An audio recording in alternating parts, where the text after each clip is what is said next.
পাকিস্তান আমাদের কাছে আপন বেশি নাকি ইন্ডিয়া আমাদের আপন বেশি? যদি কেউ বলে যে পাকিস্তান আমাদের শত্রু, তাহলে পাকিস্তানের প্রত্যেকটা নাগরিকের উপর এটা দায় যায়। ইন্ডিয়ার কিছু হস্তক্ষেপ আছে যেটা আমাদেরকে বিরক্ত করে। পাকিস্তান আমাদেরকে যতটা আপন মনে করে, ইন্ডিয়া আমাদেরকে ততটাই ব্যবহার করে। বিশেষ করে আপনি ইন্ডিয়া ঢুকতে যান, বাংলাদেশের একজন নাগরিক হিসেবে পরিচয় দিয়ে দেখবেন যে আপনার কত রকম হেনস্থা করবে। ভারত আমাদের বন্ধু নাকি পাকিস্তান আমাদের বন্ধু? আমরা ইদানিং ভিডিওতে দেখতেছি যে পাকিস্তানের লোকেরা, পাকিস্তানের স্টুডেন্টরা আমাদেরকে বলতেছে যে বাংলাদেশকে ভালোবাসতেছে, বাংলাদেশের পতাকা তারা পাকিস্তানে উড়াইতেছে। তো এই বিষয়টা আপনি একটু ডিসকাস করেন আমাদের অডিয়েন্সের কাছে। আচ্ছা, এখানে বিষয়টা হচ্ছে গিয়ে ব্যক্তিগত অ্যানালাইজ। এটা কারো কাছে ভালো লাগতে পারে, খারাপ লাগতে পারে। হ্যাঁ, বাদ বাকি আমরা যদি অ্যানালাইসিস করি, সেটা হচ্ছে গিয়ে যে পাকিস্তান আমাদের কাছে আপন বেশি নাকি ইন্ডিয়া আমাদের আপন বেশি। কারণ এখন বর্তমানে ইন্ডিয়া বিরোধী একটা স্লোগান চলছে। আবার আমরা পাকিস্তানের সাথে যুদ্ধ করে স্বাধীনতা পেয়েছি, এটা বিষয় খুব গুরুত্বপূর্ণ। তো যারাই দেখবেন, আবার ভুল হতে পারে। তো প্রথমে আমি বলবো যে আসলে একটা দেশে যখন স্বাধীনতা হয় বা স্বাধীনতা অর্জন হয়, বা যাদের সাথে আমরা যুদ্ধ করি, যাদের সাথে যুদ্ধ করি, যে দেশের সাথে যুদ্ধ করি, সেই দেশের সম্পূর্ণ অডিয়েন্স, জনগণ এইটার সাথে দায়ী। বিষয়টা এরকম না। যেমন পাকিস্তানের সাথে আমরা যখন যুদ্ধ করেছি, যদি কেউ বলে যে পাকিস্তান আমাদের শত্রু, তাহলে পাকিস্তানের প্রত্যেকটা নাগরিকের উপর এটা দায় যায়। কিন্তু আমরা যখন যুদ্ধ করেছি, যুদ্ধ করার কারণ হচ্ছে যারা পাকিস্তানি সেনাবাহিনী ছিল, আইনজীবী ছিল, বা যারা নেতা খেতা ছিল পাকিস্তানে আমাদের বাংলাদেশে, তারা আমাদের উপর শোষণ করেছে। আমরা তাদের উপর দোষারোপ করি, কিন্তু বাদবাকি পাকিস্তানের যে নাগরিক ছিল তারা তো আমাদের উপর করেনি, হস্তক্ষেপ করে নাই, বা তারা তাদের স্থানে ছিল। আবার একটা দেশে যখন যুদ্ধ হয়, সেই যুদ্ধ কিন্তু কিছু পলিটিক্যালও কোনো ইস্যু থাকে। যেমন বড় বড় রাজনীতিকবিদরা একটা ইস্যু তৈরি করে। যেমন বঙ্গবন্ধু, তিনি ভাষণ দিয়েছেন, যুদ্ধের জন্য তিনি মানুষদেরকে বলেছেন যে আসেন আমরা যুদ্ধ করি, আমরা নিজেদের স্বাধীনতাকে ফিরিয়ে নিই। তো সেক্ষেত্রে দেখা যায় যে পলিটিক্যাল কোনো ইস্যু থাকে অনেক বিষয়তে। তো মোটামুটি ভাবে একটা দেশের সাথে যুদ্ধ করে যে ওই দেশটার সবাই দায়ী এরকম না, বা দেশের খারাপ মানুষদেরকে আমরা দায়ী করতে পারি যারা আমাদেরকে শোষণ করে। তো ওই সময়টা সবসময় থাকে, বিষয়টা এরকম নয়। যেমন ইন্ডিয়া আমাদের বন্ধু ছিল, এখন আমরা ইন্ডিয়ার বিরোধী আন্দোলন করছি। ব্যক্তিগতভাবে আমি ইন্ডিয়াকে মোটামুটি অপছন্দ করি। তার মানে এই নয় ইন্ডিয়ার সমস্ত নাগরিক খারাপ।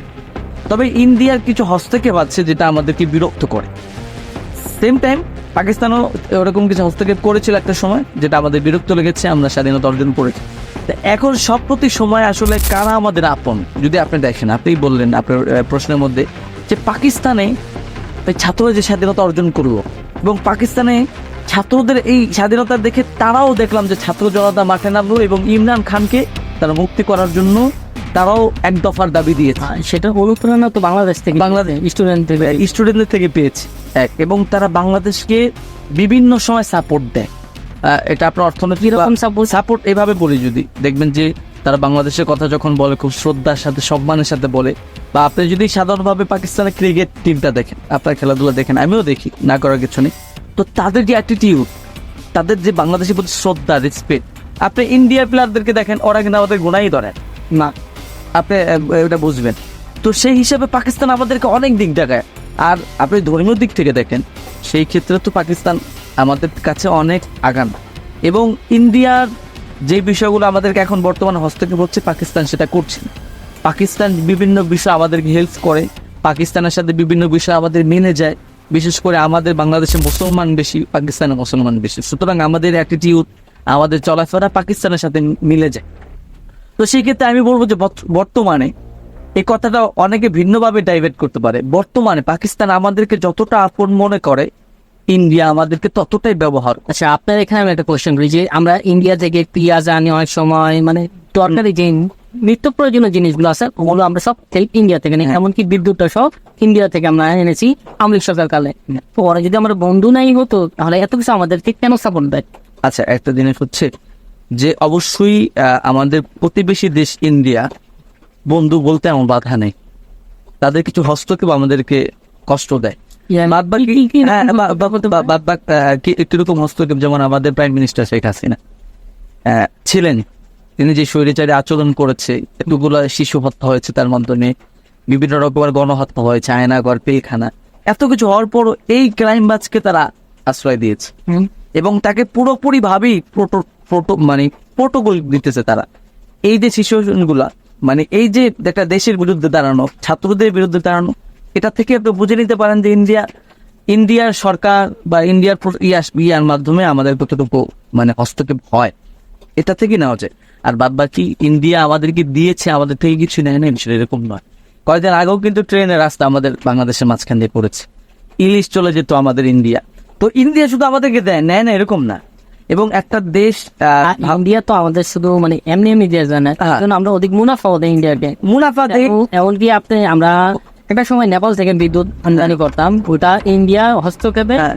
নেপাল থেকে বন্ধ হয়ে গেছে, এখন ইন্ডিয়া থেকে আনা। হ্যাঁ, তেমন ভাবে ইলিশ আমরা আমাদের দেশের নাগরিকরা ইলিশ খেতে পাচ্ছে না, সেখানে ইলিশ দেওয়া হচ্ছে। তারপরে ফারাক্কার যে বিষয়টা, পানি, আমাদের যখন পানি প্রয়োজন পড়ে তখন পানি দেয় না, অসময় পানি ছেড়ে দেয়। তো বিভিন্ন রকম হস্তক্ষেপ আছে। তবে ইন্ডিয়ার সমস্ত মানুষ খারাপ এরকম না। ইন্ডিয়ার অনেক নেতারা বা অনেক বড় বড় এমপিরা, তারাও দেখছি যে শেখ হাসিনার বিরুদ্ধে স্লোগান দিচ্ছে, মোদির বিরুদ্ধে স্লোগান দিচ্ছে। সবাই তো খারাপ এরকম না। আসলে কি খারাপ ভালো আপনার এটা ডিসাইড হয় গিয়ে যিনি প্রাইম মিনিস্টার থাকে বা যিনি ক্ষমতায় থাকে তার মানে ইন্ডিয়ার সব মানুষ খারাপ এটা বলতেছি না। তো পাকিস্তানের যে বিষয়টা, পাকিস্তানের ওই হস্তক্ষেপটা আমাদের উপরে নেই, ইন্ডিয়ার যেটা আছে। এবং পাকিস্তানও আমাদেরকে বিভিন্নভাবে হেল্প করে। মাঝখানে আপনার পেঁয়াজের যে বিষয়টা ছিল, আমরা কিন্তু পাকিস্তানে পেঁয়াজ খেয়েছি, তাই না? তো পাকিস্তানও আমাদের হেল্প করে।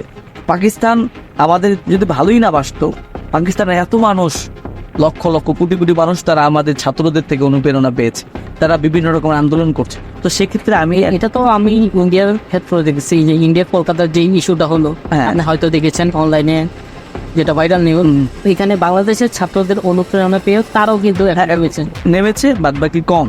এবং আপনি খেয়াল করে দেখবেন যে ইন্ডিয়ার যে জনগোষ্ঠী আছে একটু আমাদেরকে কম ভালোবাসে সবাই, না মানে বেশিরভাগই পাকিস্তানের সাথে যদি আপনি কম্পেয়ার করেন, পাকিস্তানের প্রায় মানুষরাই আমাদের বেশি ভালোবাসে, ইন্ডিয়ার মানুষরা ভালোবাসে কিন্তু কম। বা আপনি বিশেষ করে আপনি যদি ইন্ডিয়া ঢুকতে যান, বাংলাদেশের একজন নাগরিক হিসেবে পরিচয় দিয়ে দেখবেন যে আপনার কত রকম হেনস্থা করবে। পাকিস্তানে যান আপনি সোজা চলে যেতে পারেন। তো দেখ, ইন্ডিয়ার বিরুদ্ধাচার করছে বলতে তার দেশের বিরুদ্ধে। তাদের যে প্রাইম মিনিস্টার আছে মোদি, তার যে ক্রাইটেরিয়াগুলো আছে, তিনি যেভাবে দেশ চালাচ্ছে, তিনারও কিছু স্বৈরাচারী আচরণ আছে। মুসলমানদেরকে সেখানে যেভাবে হত্যা করা হয়, তাদের উপরে যে খারাপ আচরণ করা হয়, সেটা আসলে পাকিস্তানে হয় না। আচ্ছা, পাকিস্তানের ওই বিষয়টা দেখছেন, এই যে স্টুডেন্টরা যে বলছে আমি কি তুমি কি, হ্যাঁ এটা দেখ, হ্যাঁ, এই বিষয়টা আপনি কিভাবে দেখতেছেন? এটাই তো বললাম যে তারা আমাদেরকে অনুপ্রেরণা পেয়েছে এবং বাংলাদেশি বলতেছে, আবার তারা বাংলাদেশে গানও গাচ্ছে। হ্যাঁ, তো সুতরাং তারা আমাদেরকে আসলে ভালোবাসে। এইভাবে করে ইন্ডিয়া প্রতিবাদ করে না, কোনোদিন করবে কিনা জানি না। সুতরাং আমি অবশ্যই বলবো পাকিস্তান আমাদের আপন, ইন্ডিয়া আপন, কিন্তু ইন্ডিয়ার চেয়ে পাকিস্তান আমাদের বেশি আপন। বাদ বাকি পাকিস্তানের সাথে আমরা যুদ্ধ করে স্বাধীন হয়েছি। আবার এখন স্বৈরাচার বিরোধী যে যুদ্ধ করেছি, শেখ হাসিনা বিরোধী যে যুদ্ধ হয়েছে ছাত্রদের, সেখান থেকে আমরা স্বাধীনতা পেয়েছি। বাদ বাকি শেখ হাসিনার সাথে ইন্ডিয়া এখন কাজ করছে। ইন্ডিয়ার ছাত্র আন্দোলনে তো আপনিও ফন্ডে ছিলেন, আমিও ফন্ডে ছিলাম। আমি খুব কাছ থেকে দেখেছি কিভাবে পাখির মতো গুলি করে মানুষ মারা হয়েছে। এই যে তারপর যে বিষয়টা শেখ হাসিনা 5 তারিখে পলায়ে যাওয়ার পর যে বিষয়টা হলো যে বিভিন্ন মূর্তি ভেঙে ফেলতে আছে, এরকম একটা গুজব ছড়ালো, যেটা ইন্ডিয়ান ইউটিউবার এবং ইন্ডিয়ান যে পত্রিকা এবং নিউজগুলো আছে, ওটা কিন্তু খুব কি করে দেখাচ্ছে যে বাংলাদেশে আসলে এরকম হচ্ছে। আমি যে স্টেটে থাকি, নারায়ণগঞ্জ শহরে, এরকম শহরে মানে প্রচুর হিন্দু আছে যেখানে একটা মন্দিরও ভেঙে নেই। তো এই বিষয়টাকে আপনারা কিভাবে দেখতেছেন? ওই ইউটিউবাররা কেন এরকম করতেছে? ওটা হচ্ছে গিয়ে কি আপনার একটা দেশের বিরুদ্ধে বহু একটা ষড়যন্ত্র করতে হলে কিছু ফোকাস করতে, যেমন ওই যে সাংবাদিকের কথা বলতেছেন, ও কিন্তু বলতেছেন দেখেন এখানে সাম্প্রদায়িক হামলা হচ্ছে হিন্দুদের মধ্যে, অথচ আমাদের মাদ্রাসার ছেলেরা, স্কুলের ছেলেরা, জামাতের বিএনপির ছেলেরা, তারা রাত দিন মানে মন্দিরগুলো পাহারা দিয়েছে কোনোভাবেই যেন হামলা না হয়। ইভেন আপনি যদি দেখেন যে বাংলাদেশের হিন্দু যেই পরিষদ আছে, সেখান থেকে গোবিন্দ চন্দ্র প্রমাণিক দাদা আছে, অনেক বড় পরিচিত ব্যক্তি, সে বলেছে যে বাংলাদেশে কোনো হিন্দুদের উপর আক্রমণ হচ্ছে। মোটামুটি ইন্ডিয়ার কিছু সাইট আছে যারা আমাদের বিরুদ্ধে কাজ করে এবং আমাদের বাংলাদেশকে মানে পুরো বিশ্বের মধ্যে এখন একটা এমনভাবে প্রেজেন্ট করতেছে যে বাংলাদেশ আসলে সেখানে স্বৈরাচারী হচ্ছে শেখ হাসিনা যাওয়ার পরে।